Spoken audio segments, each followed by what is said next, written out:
أعوذ بالله من الشيطان الرجيم بسم الله الرحمن الرحيم الحمد لله العالمين الرحمن الرحيم مالك يوم الدين إياك نعبد وإياك نستعين اهدنا الصراط المستقيم صراط الذين أنعمت عليهم غير المغضوب عليهم ولا الضالين آمين بسم الله الرحمن الرحيم الله لا إله إلا هو الحي القيوم لا تأخذه سنة ولا نوم له ما في السماوات وما في الأرض من ذا الذي يشفع عنده إلا بإذنه يعلم ما بين أيديهم وما خلفهم ولا يحيطون بشيء من علم الله ما شاء وسع كرسيه السماوات والأرض ولا يعود حفظهما وهو العلي العظيم بسم الله الرحمن الرحيم قل هو الله أحد الله الصمد لم يلد ولم يولد ولم يكن له كفوا أحد بسم الله الرحمن الرحيم قل هو الله أحد الله الصمد لم يلد ولم يولد ولم يكن له كفوا أحد بسم الله الرحمن الرحيم قل هو الله أحد الله الصمد لم يلد ولم يولد ولم يكن له كفوا أحد بسم الله الرحمن الرحيم قل أعوذ برب الفلق من شر ما خلق ومن شر غاسق إذا وقب ومن شر النفاثات في العقد ومن شر حاسد إذا حسد بسم الله الرحمن الرحيم قل أعوذ برب الناس مالك الناس إله الناس من شر الوسواس الخناس الذي يوسوس في صدور الناس من الجنة والناس نستغفر الله العظيم نستغفر الله العظيم نستغفر الله العظيم أعوذ بالله من الشيطان الرجيم بسم الله الرحمن الرحيم الحمد لله رب العالمين اللهم صل وسلم على سيدنا محمد بالأولين وصل وسلم على سيدنا محمد بالآخرين وصل وسلم على سيدنا محمد بالنبيين وصل وسلم على سيدنا محمد بالمرسلين وصل وسلم على سيدنا محمد في كل وقت وحين وصل وسلم على سيدنا محمد في الملأ الأعلى إلى يوم الدين اللهم اجعله أوصل وتقبل ثواب قرأناه من القرآن العظيم وما لله بالله إله إلا الله وما سبحانه من سبحان الله وبحمده وما الكريم سيدنا محمد صلى الله عليه وسلم في هذا المسجد المبارك هدية واصلة ورحمة نازلة وبركة شاملة وصدقة متقبلة إلى حضرة سيدنا وحبيبنا وشفيعنا رسول الله سيدنا محمد بن عبد الله صلى الله عليه وسلم وآله وأصحابه وأزواجه وذريته وأهل بيته وإلى أرواح آبائه وإخوانه من الأنبياء والمرسلين وجميع عباد الله الصالحين ثم إلى مهاجر الله أحمد بن عيسى وسيدنا وقدوتنا البقي المقدم محمد بن علي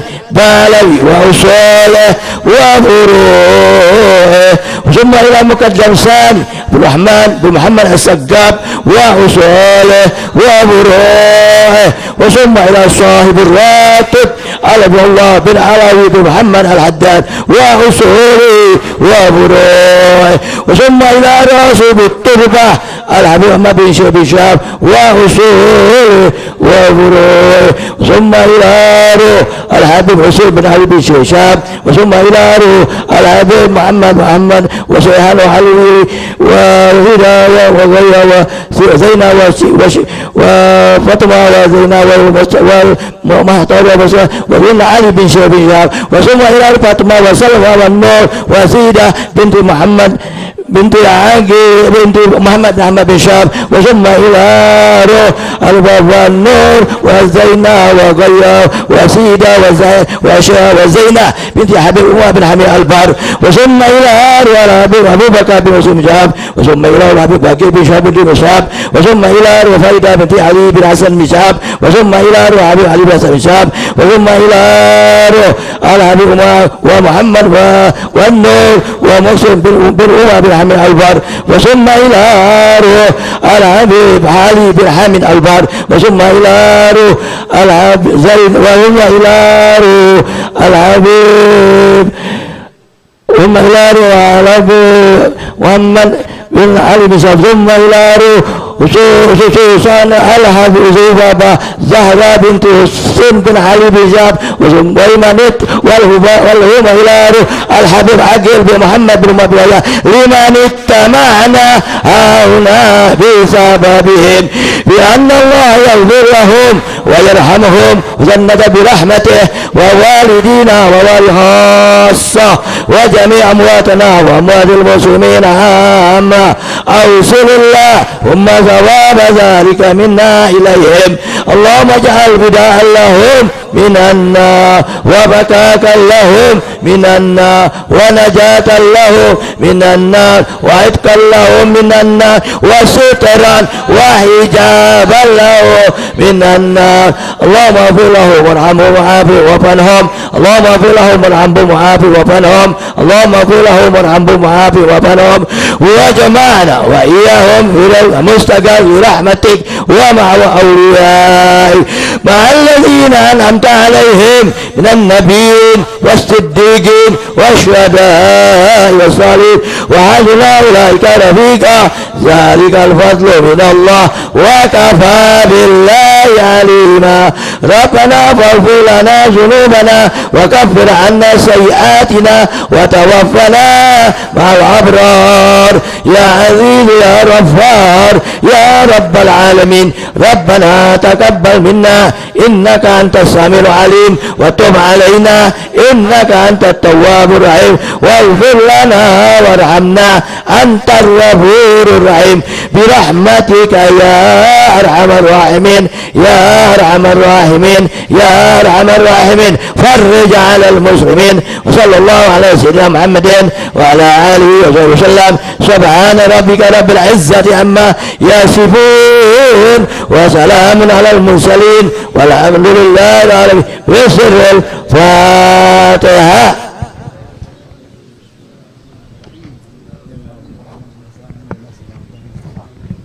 الذين أنعمت عليهم غير المغضوب عليهم ولا الضالين آمين. بسم الله الرحمن الرحيم الحمد لله رب العالمين اللهم صل وسلم على سيدنا محمد وعلى سيدنا محمد ربنا تقبل منا إنك أنت السميع العليم وتب علينا إنك أنت التواب الرحيم ربنا آتنا في الدنيا حسنة وفي الآخرة حسنة وقنا عذاب النار صلى الله على سيدنا محمد وعلى وسلم الحمد لله رب العالمين. قبول. ألا يا الله بنظرة من العين الرحيمة تداوي كل ما به من أمراض سكينة. لا يا الله من العين الرحيمة تداوي كل ما به ألا يا صاح يا صاح لا تجزع وتضجر وسلم للمقادير كي نحط حماد وتهجر. ألا يا الله بنظرة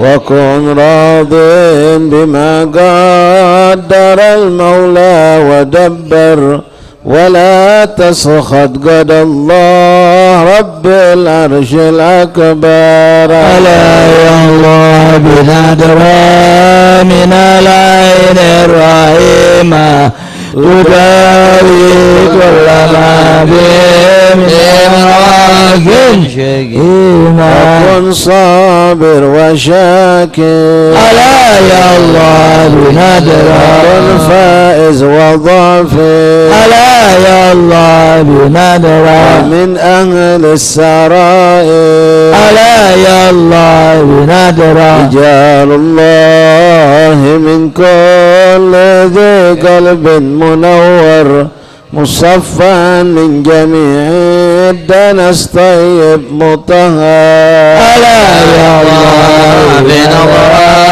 من العين الرحيمة تداوي كل ما به من أمراض سقيمة.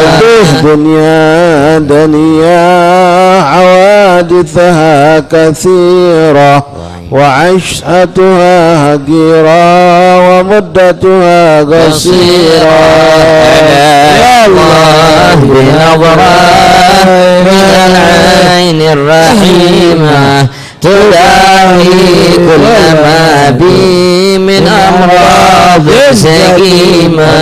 يحرص عليها سوى الأعمى البصيرة عديم العقل لو كان يعقل كان أفكار. يا الله بنظرة من العين الرحيمة تداوي كل ما بي من أمراض سقيمة. تفكر في فناها يا الله بنظرة في كثرة عناها يا الله بنظرة قل غناها يا الله بنظرة ثم توبى لمن منها تعذر وطلقها وفي طاعة الرحمن شمّا. يا الله بنظرة إلى العين الرحيمة تداوي كل ما بي من أمراض سقيمة. يا عين جودي بدمع منك سائل على ذاك الحبيب الذي قد كان نازل. يا الله بنظرة إلى العين الرحيمة تداوي كل ما بي من أمراض سقيمة. في المرابع وأمسى سفر راهل وأمسى القلب والبال من بعده المقدر. يا الله بنظرة من العين الرحيمة تداوي كل ما بي من أمراض سقيمة. لكن حسبي الله يا الله بنظرة الأمر لله يا الله بنظرة لا يبقى سوى الله يا الله بنظرة. بشار جادات سحائب رحمة البر وحياهم بروح الرضا ربي وبشر. يا الله بنظرة إلى العين الرحيمة تداوي كل ما بي من أمراض سقيمة. ساداتنا وشيوخ العارفون وأهلنا وأحبابهم بقلبنا نازلون. يا الله بنظرة إلى العين الرحيمة تداوي كل ما بي من أمراض سقيمة. ومنهم في السرائر فؤادي قاطنون بساعات تربها من ذكي المسك الأعطى. يا الله بنظرة إلى العين الرحيمة تداوي كل ما بي من أمراض سقيمة. نازل خير سادة يا الله بنظرة للناس قادة يا الله بنظرة وفتهم سعادة يا الله بنظرة. لا يا بخت من زارهم بالصدق وانذر إليهم معتني كل مطلوبه تيسر. يا الله بنظرة إلى العين الرحيمة تداوي كل ما بي من أمراض سقيمة. تقبل الله منكم. منا ومنكم تقبل يا كريم. بسم الله الرحمن الرحيم. الحمد لله رب العالمين حمدا شاكرين حمدا ناعمين حمدا يوافي نعمه ويكافي مزيده. يا ربنا لك الحمد كما ينبغي لجلالك الكريم عظيم سلطانك. اللهم صل وسلم وبارك وكرم على سيدنا محمد الفاتح لما أغلق والخاتم لما سبق ناصر الحق بالحق والهادي إلى صراطك المستقيم وعلى آله وصحبه حق قدره بقداره العظيم.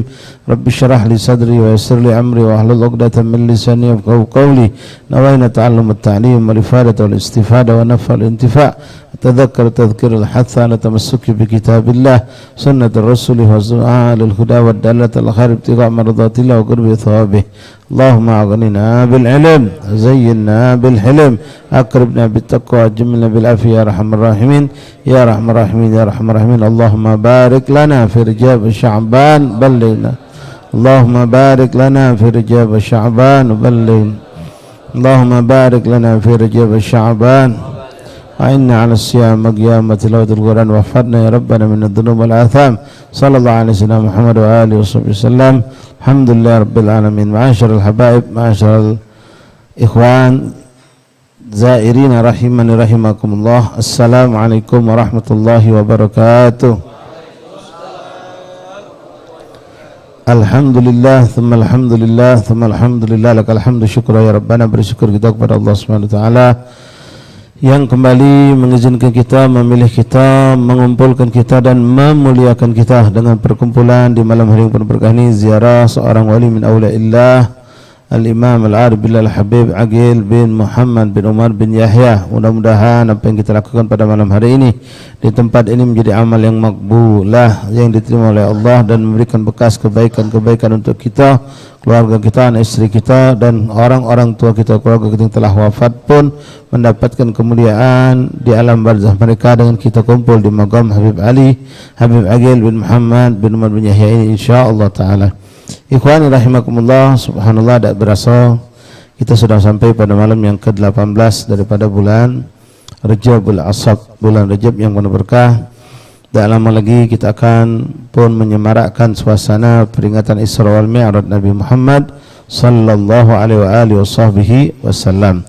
Peristiwa yang sangat agung yang diagungkan oleh Zat yang Maha Agung Allah Subhanahu wa taala, yang menyebutkan dengan peristiwa tersebut mentakdiskan dirinya sendiri dengan subhanalladzi asra bi abdihi lailan. Allah mensucikan, Allah memuji dirinya sendiri, maha suci aku, menunjukkan peristiwa yang sangat luar biasa. Dan apa yang ada dalam peristiwa tersebut semuanya sangat luar biasa. Dan yang teramat sangat luar biasa adalah adanya perintahnya Allah kepada kita untuk melaksanakan salat wajib 5 waktu.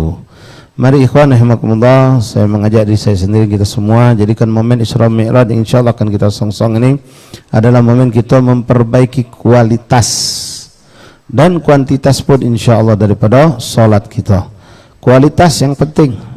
Kemudian setelah itu ya alhamdulillah kalau kita mampu menambahkan dari jumlah dari salat kita, ibadah kita, karena yang wajib dalam ibadah paling tinggi derajat di sisi Allah adalah salat. Begitupun juga dengan yang sunnah, paling tinggi derajat sunnah di sisi Allah adalah juga salat. Ikhwan rahimani rahimakumullah, awwalu ma yuhasabu li'abdi yaumil qiyamah as-salah, kata Rasulullah. Yang pertama kali bakal dihisab oleh Allah pada hari kiamat nanti di yaumil hisab, yang pertama ditanya Allah adalah urusan salat saya, salat orang tua saya, salat antum, salat orang tua antum, salat semua kita, baik dia orang awam ataupun dia ulama besar, orang awam biasa ataupun wali besar, semua yang akan ditanya Allah pertama kali adalah urusan salat kita. Kalau salat kita baik, maka amal ibadah yang lain pun akan diterima oleh Allah Subhanahu wa taala, karena kuncinya kalau salat itu baik, makbul, maka bisa dipastikan orang itu akan menjadi baik semua amal ibadahnya. Karena Allah Subhanahu wa taala telah menjadikan salat kunci kebaikan, mafatih kulla khair maghaliq kulla syarr, dan menutup segala keburukan. Qala Allah taala fil Qur'anil azim, inna salata tanha 'anil fahsya'i wal munkar. Sungguhnya salat itu mencegah kita dari perbuatan keji dan munkar. Nah, ini yang perlu kita selalu pertanyakan pada diri kita. Ya, urusan salat ini yang pertama dihisab adalah salat. Bukan kita pergi majlis, bukan kita umroh, haji, berzakat, puasa, sunnah, begadang, berzikir, pergi maulid sana, pergi maulid sini, itu semua akan dihisab. Tapi yang pertama dihisab Allah adalah tentang urusan salatnya kita. Benar tak, baik tak dalam bentuk mana kita melaksanakan salat tersebut. Nah, ikhwan rahimakumullah, suatu pertanyaan untuk diri kita masing-masing dengan firman Allah tadi. Allah mengatakan innas salata tanha 'anil fahsya'i wal munkar. Sesungguhnya salat itu bisa mencegah seorang yang melakukan salat dari perbuatan keji dan munkar. Nah, sekarang kita lihat pada diri kita masing-masing. Dan kita tidak usah nak curian ngosong lain, kalaupun nak kita logoi anak bini kita, keluarga kita. Salat bini aku ni beb, rajin dia, duha rajin, witir rajin, kau beli abad dia. Tapi ku perhatikan kalau bab riba masih lancar, bab ngatai wong masih demen, pelitnya ada, gulil adabnya masih, misalnya be, atau anak kita itu juga. Yang jelas jangan cuma anak bini kita, kitanya juga. Kita pun menyadari, solat kita solat, bahkan masya Allah gue beli abad dia kita solat, uang cuma 2 rakaat kita 4, solat duha kita 8, witir kita kerjakan, solat hajat kita kerjakan, solat tahajud kita gawekan, solat kita banyak. Tapi nas Allah Ta'ala sampai hari ini sifat hasud, dengki, iri ada masih sama diri kita. Punya kelebihan dikit, sombong ada pada diri kita. Kita solat tapi perbuatan keji dan munkar masih, nyingok yang diharamkan Allah masih, gawe baik jalan, gawe buruk tetap jalan. Nah, ini ngapa terjadi seperti ini ikhwan rahimakumullah? Solat kita solat tapi gawe kita tetap melakukan pelanggaran syariat Allah, melakukan maksiat, sedangkan Allah sudah menjanjikan orang yang solat akan terjaga dari perbuatan keji dan munkar. Ya, bahkan kita sering, bukan ini cerita, sampai hari ini masih berlaku. Wong pergi ke masjid untuk sholat, pergi sendal jepit, balik nukar sendal kulit, habis sholat. Ya, pergi sendal kulit, pas naruh sendal langsung lagi kan kiri dia. Ya, pas balik nukar sendal kulit, habis sholat. Berapa banyak kita habis sholat justru jadi orang sombong. Ya, na'udzubillah min dzalik. Nah, di sini perlu ikhwan, tidak ada jawabannya, cuma satu kecuali menunjukkan kalau sholat saya, sholat antum, sholat kita masih belum benar. Nah, di sini kesempatan, mari kita perbaiki kualitas sholat kita ikhwan. Boleh jadi na'udzubillah min dzalik kita ini sholat tapi ternyata di sisi Allah tidak ada nilai sholatnya. Karena Rasulullah SAW pernah suatu hari ketika beliau sedang jalasah duduk dengan para sahabatnya, datang seorang laki-laki masuk ke masjid Nabi. Dia tahu kalau masuk masjid itu sunnah sholat, dia sholat. Nabi memperhatikan gerakan orang itu sholat. Selesai sholat, dia pengen gabung sama Rasulullah, mengucapkan salam. Ya, lalu dijawab oleh Nabi SAW salam tersebut. Langsung Nabi menambahkan setelah mengucapkan waalaikumsalam, Nabi langsung memerintahkan dia, salli fa innaka lam tusalli. Sholat lagi, kau belum sholat, kata Nabi. Sobat ini kaget, aku ini sholat, Nabi nyingok kok, kata Nabi aku belum sholat. Karena Nabi yang nyuruh, sholat lagi dia. Dia itulah caranya sholat. Selesai sholat, mengucapkan salam, pengen gabung, Nabi kembali menjawab, salli fa innaka lam tusalli. Sholat kau belum sholat, sampai 3 kali bolak-balik. Hanya dia baru sadar, ini pasti ada yang tidak beres pada sholatku. Sehingga dia mengatakan, alimni ya Rasulullah, ajarkan aku ya Rasulullah. Nah, di sini mengerikan ikhwan, ya nastaghfirullahaladzim, mudah-mudahan kita tidak termasuk. Tapi ya bukan kita fudul, kadang terjingok. Model sholat kita ini jauh dari tomak nina. Gerakan kita membatalkan sholat, begaguk, ya, bergesek-gesek, macam-macam nggak begitu batal. Kita tidak perhatian, padahal kita ini budak majelis. Yang paling utama itu ikhwan, sholat kita maksud paling baik dibandingkan orang yang tidak pernah duduk di majelis. Ini kita duduk di majelis, tapi sholat kita masih tidak dalam nilai yang baik di sisi Allah Subhanahu wa taala. Ikhwan rahimakumullah, salat 2 rakaat makbul itu lebih afdal daripada 1000 rakaat kalau ditolak oleh Allah Subhanahu wa taala. Nah, mari ikhwan rahimakumullah hadiri majelis-majelis taklim terutama mengajarkan ilmu fikih bab salat. Salat itu bukan cuma gambaran wong masuk masjid, ngadep kiblat, takbir Allahu Akbar. Itu gambaran salat, itu praktek salat. Salat ini rentetannya kalau kita buka babnya jadi satu kitab. Kenapa? Salat akan berhubungan dengan bab najis, salat akan berhubungan dengan bab aurat, salat akan berhubungan dengan bab mandi wajib, salat akan berhubungan dengan bab wudu, salat akan berhubungan dengan bab istinja, salat akan berhubungan dengan bermacam-macam hal. Jadi kalau ada orang salat tapi salatnya masih tidak menjadikan jadi orang baik, maka dia perlu koreksi. Mungkin dari syarat salatnya belum sempurna, mungkin rukun salatnya yang belum sempurna. Kalau rukun salat benar, syarat salat benar, tapi masih belum jadi orang benar, mundur lagi. Mungkin wudunya tidak benar. Wuduknya benar, masih jadi yang tak benar juga masih. Ngatai yang paling demen, ngasuh paling pintar dia tu lah. Pelit ada sama dia, ngatai yang paling cepat. Ribah namimah gawe dia, hasud dengki ada sama dia. Ada kalau penyakit hati. Semayang, masya Allah aku ni duduk 12 tahun sama kiai. Genti-genti kiai aku duduk terus masjid, masya Allah. Ya, hatam dia sudah. Apa yang di samping ustaz sekarang ni tahu kalau dia.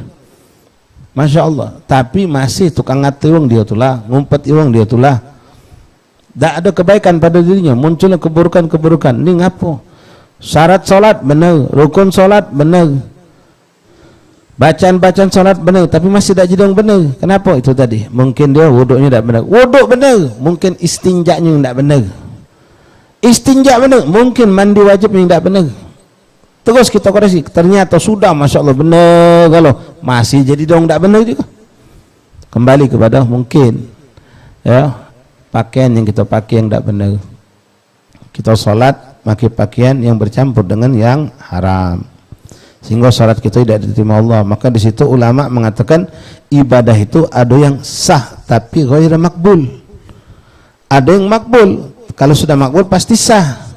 Ada sholat ibadah puasa, sholat apapun lah kita lakukan, sholat yang kita bicarakan mencapai derajat sah. Kalau di Ponten nilai 99 atau 100 nilainya. Rukunnya benar, rukuknya benar, sujudnya benar, benar kalau 100 sah. Tidak melakukan yang membatalkan dia, tapi masih tidak makbul. Nah, kenapa solat kita tidak makbul? Kenapa ibadah kita tidak makbul? Padahal solat kita sudah dianggap sah. Nah, sebab yang perlu kita ngelebar lagi, perhatikan mungkin pakaian yang kita pakai. Mungkin yang kita pakai tadi pakainya bukan karena bernajis. Kalau bernajis sudah urusannya masih syariat tadi. Ini sudah masalah najis yang maknawi. Ya, kita dapatkan duit tadi dari pakaian tadi kita beli dari duit yang diharamkan Allah, atau bercampur dengan yang syubhat. Tadi siang sudah kami sampaikan dalam pernyataan haul, dan ini sering kita dengar tentang hadis Rasulullah ini yang Rasul mengatakan seorang yang salat menggunakan pakaian yang diberi dengan harga 100 dirham, 10 dirham, dari 10 dirham tersebut ada 1 dirham duit haram, maka salatnya tidak diterima oleh Allah. Sah tapi ghair makbul. Kalau antum sering duduk di majlis fikih, duduk sama asatis, nanti ada istilah itu. Ya, sah tapi ghair makbul. Macam mau salat pakai pakaian boleh maling. Salat di tempat yang bukan milik dia, ghasab misalnya pakaian boleh minjem tanpa izin. Nah, itu perlu kita perhatikan. Kemudian yang ini yang mungkin insya Allah kita diberikan Allah kemampuan dan tidak ada orang yang tembus kecuali antara kita sama Allah. Mungkin juga dari segi keikhlasan. Ya, keikhlasan ibadah inilah yang menjadikan gobul atau tidak gobulnya suatu ibadah. Kalau kita salat, naudzubillah, selalu minta dinilai oleh manusia, minta dinilai oleh manusia, minta dengan manusia, sudah tidak dapat nilai dari Allah. Tidak ada nilai dari Allah. Ada manusia kita salat api, kata manusia kita tidak api. Kemunafikan ini banyak terjadi pada diri kita. Terbukti ketika kita dari majelis salat isya, habis salat isya ba'diyah salat sunnah, masya Allah. Tapi pas salat di rumah, sekendak kita mulai dari pakaian, mulai dari bacaan, mulai dari gerakan, beda jauh. Pas di langgar tadi pontennya 9, 8 nilainya. Pas di rumah nilai kita tidak mencapai 6. Nah, pakaian sudah sekendak kita, gerakan sekendak kita, bacaan sekendak kita. Ghairil maghdubi alaihim waladdallin, amin, Allahu akbar. Dah baca surat kita. Ya, baca Fatihah pun sekendak kita, gerakan pun sekendak kita, rukuk nyantel beda apa kita maknina. Tapi pas depan wong masya Allah. Nah, mari ikhwan rahimakumullah, saya mengajak diri saya sendiri, kita semua perbaiki kualitas sholat kita, dan kuantitasnya boleh ditambah. Mudah-mudahan dengan lebih banyak ibadah, lebih banyak nilai pahala kita di sisi Allah Subhanahu wa ta'ala. Lalu kita periksalah untuk anak istri kita, tidak usah fuduli dengan yang di luar, di dalam rumah kita dulu kita perhatikan. Ya, pakaian sholat bini kita sudah nutup aurat benar apa belum? Karena banyak sekali aurat yang dipakai, penutup aurat yang dipakai oleh istri kita, anak-anak putri kita dalam sholat itu tidak memenuhi syariat.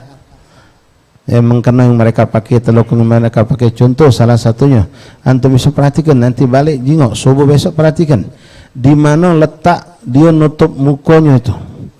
Muka itu sampai dagu, betina lanang sama, namanya muka manusia di dagu, dagu naik ke pucuk. sampai pinggir kuping, sampai tempat tumbuh rambut pucuk. Betina kebanyakan pakai telekung bukan di dagu, di leher. Ini aurat terbuka. Lalu apa hukum sholatnya? Tidak sah. Ini tanggung jawab kita sebagai suami dan tanggung jawab kita sebagai anak majlis terhadap orang tua kita, ikhwan. Jangan kita lalai. Orang tua kita sholat tak benar, kita sudah ngasuh di orang benar. Tanggung jawab kita perhatikan. Kalau memang itu kejadian, maka perhatikan, luruskan sholat mereka. Belum lagi yang kalau ngangkat tangan, kejingoan tangannya, aurat betina tuh banyak. Makanya Rasulullah SAW mengatakan paling banyak termasuk dari peristiwa Isra Mi'raj yang disaksikan Rasulullah di neraka itu paling banyak orang betina. Banyak memang sebab betina lebih banyak masuk neraka itu banyak, diantaranya mereka tidak sempurna dalam menutup auratnya. Mari kita perhatikan ikhwan, wuduknya istri kita, wuduknya anak kita. Boleh jadi kita nyangkul lah benar.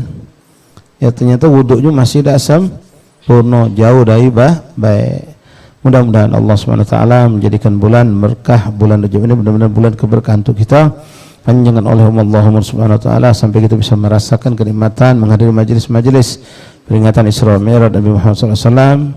Bertambah rasa cinta kita dan kagumnya kita, ta'zimnya kita kepada Rasulullah, dengan insya-Allah mendengar banyak kelebihan keagungan yang Allah berikan kepada Nabi Muhammad lewat peristiwa Isra Mi'raj, dan mudah-mudahan kita bisa mengambil ibrah dari apa yang disaksikan oleh Rasulullah, dari adab-adab yang Allah berikan kepada manusia yang dipertontonkan kepada Nabi Muhammad, menjadikan kita semakin takut bermaksiat, dan dari apa kenikmatan-kenikmatan yang sudah disiapkan Allah untuk orang-orang yang taat di surganya Allah, yang kita akan dengar insyaallah banyak dari para asatis kita kelak, dari cerita peristiwa Isra Mi'raj, menjadi motivasi kita untuk lebih semangat beribadah dan taat kepada Allah Subhanahu wa ta'ala. Amin Allahumma amin ya rabbal alamin.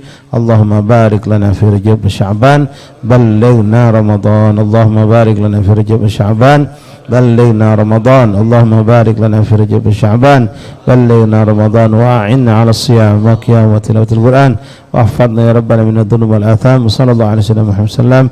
الحمد لله رب العالمين. الله الله يا الله لنا بالقبول، يا رب صل على المختار طه الرسول. الله الله يا الله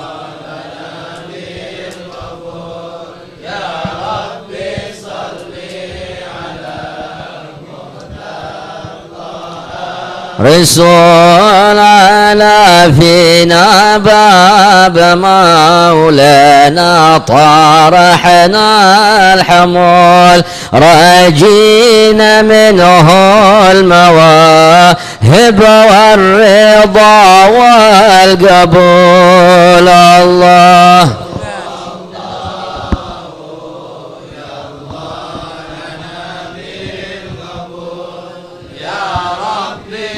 صل على المهتدى طه الرسول. يا فرج يا خير معطي، هب لنا كل سول، وختم لنا منك بالحسنى نهر القفول. الله الله يا الله لنا بالقبول، يا رب صل على طه الرسول. وهب لنا القرب منك واللقاء والوصول، عسى نشاهدك في مرآه طه الرسول. الله الله يا الله لنا بالقبول، يا رب صل على مختار طه الرسول. يا ربنا انظر إلينا واستمع ما نقول، واقبل دعانا فإن تحت بابك نزول. الله